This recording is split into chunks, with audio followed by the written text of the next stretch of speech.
Good morning students. आज income tax में income from capital gain उसमें अपन विभिन्न परिस्थितियों में पूंजी लाभ की गणना कैसे करते हैं ये अपन देख रहे हैं। आज उसमें छठा पॉइंट है पूंजी संपत्ति का स्टॉक में या स्टॉक का पूंजी संपत्ति में परिवर्तन। ये दोनों ही परिस्थितियां अलग अलग हैं क्योंकि दोनों ही परिस्थितियों में आय उत्पन्न होने का वर्ष अलग अलग हो सकता है, आय की गणना की विधि भी अलग अलग हो सकती है। जब पूंजी संपत्ति को स्टॉक में बदला जाता है तो व्यापार की दृष्टि से ये नया माल खरीदने जैसी स्थिति है और इस प्रकार से स्टॉक बढ़ने से आय उत्पन्न नहीं होगी। आय उस वर्ष की मानी जाएगी जिस वर्ष वो स्टॉक बिकेगा, यानी सेल होगी तब उसको इनकम में लेंगे। दूसरी स्थिति में स्टॉक को जब पूंजी संपत्ति में बदल दिया जाता है, जैसे फर्नीचर का व्यापारी एक सोफा सेट अपने ऑफिस में लगा ले, तो इस दशा में आय उस वर्ष की मान ली जाएगी जिस वर्ष स्टॉक का रूपांतरण पूंजी संपत्ति में हुआ है, यानी कन्वर्जन जिस ईयर में हुआ उस साल की इनकम मानेंगे। पूंजी संपत्ति के स्टॉक में परिवर्तन पर पूंजी लाभ की गणना कैसे करेंगे? अब अमाउंट कैसे निकालेंगे? यदि कोई व्यक्ति अपनी पूंजी संपत्ति को पहले से चलते व्यापार के व्यापारिक स्टॉक में परिवर्तन करता है या इस तरह से परिवर्तन करता है कि अपना नया व्यापार प्रारंभ कर रहा हो, तो पूंजी लाभ के संबंध में निम्न नियम लागू होंगे।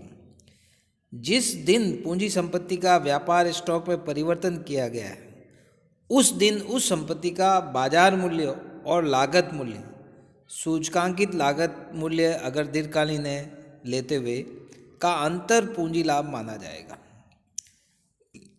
यदि जो अभी अपन ने गणना की है उसमें पूंजी लाभ उस गत वर्ष में कर योग्य होगा जिस गत वर्ष में स्टॉक को वास्तव में बेचा गया है। यदि स्टॉक अंशतः बेचा गया है तो आनुपातिक पूंजी लाभ विक्रय वर्ष में कर योग्य करेंगे। और पॉइंट ए में जो अपन ने बाजार मूल्य स्टॉक का वास्तविक विक्रय मूल्य का जो अंतर होगा वो व्यापारिक लाभ या हानि होगी, जो कि इनकम फ्रॉम बिजनेस शीर्षक में कर योग्य होगी। तो ये पॉइंट ध्यान रखना है जब पूंजी संपत्ति को व्यापारिक स्टॉक में बदलते हैं।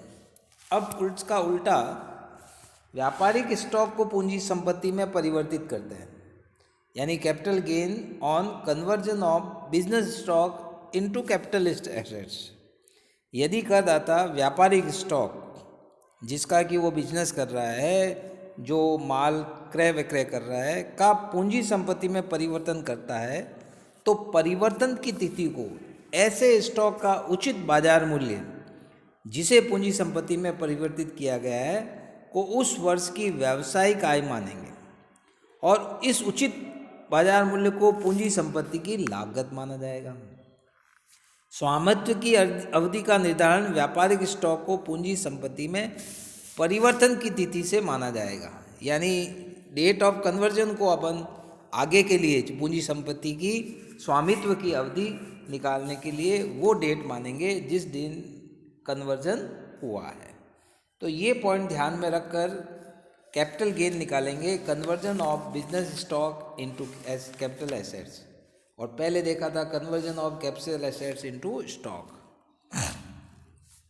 अब सातवां पॉइंट देखिए, साझेदार द्वारा फर्म को या फर्म द्वारा समापन पर साझेदारों को संपत्तियों का हस्तांतरण, यानी जो एसेट ट्रांसफर हो रही है वो पार्टनर्स को हो रही है फर्म से।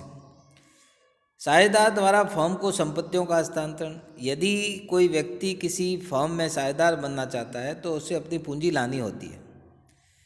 अनेक बार साझेदार पूंजी नकद में न लाके संपत्तियों के रूप में लाता है। इस दशा में संपत्तियों का हस्तांतरण साझेदार से फर्म को उस मूल्य पर माना जाता है जो फर्म ने अपनी लेखा पुस्तकों में लिखी है। जैसे यदि कोई साझेदार अपनी 4 लाख की संपत्ति गत वर्ष में साझेदार बनने के लिए फर्म में लाता है, उसका बाजार मूल्य 10 लाख है, परंतु फर्म उसे 6 लाख की मानते हुए अपने लेखा पुस्तकों में सम्मिलित करती है, तो इस दशा में माना जाएगा कि साझेदार ने संपत्ति 6 लाख में विक्रय की है और हस्तांतरण के दिन संपत्ति के उचित बाजार मूल्य को ध्यान में नहीं रखेंगे।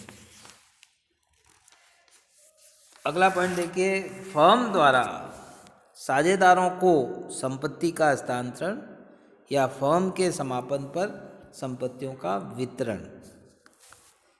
इस परिस्थिति में प्रावधान जो पहले अपन ने परिस्थिति दी है उससे अलग है।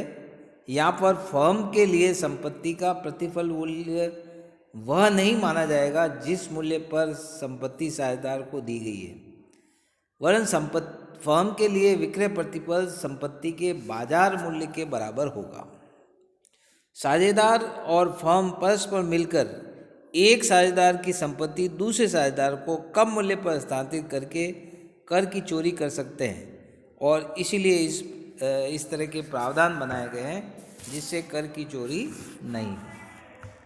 तीसरा पॉइंट देखिए, फर्म का कंपनी में रूपांतरण करने से पूंजी लाभ।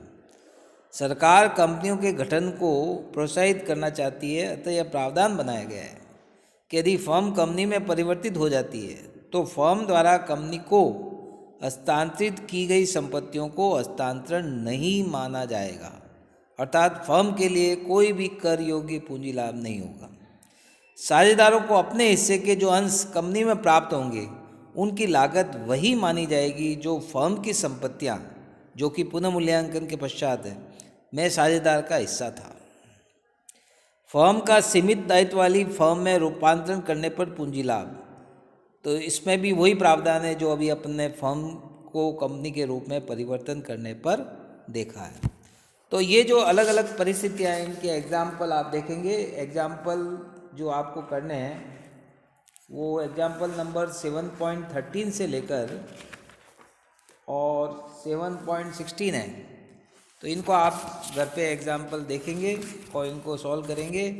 जो इससे रिलेटेड जो क्वेश्चंस हैं वो आपको होमवर्क के रूप में दे रहा हूँ, उसको भी आप करेंगे।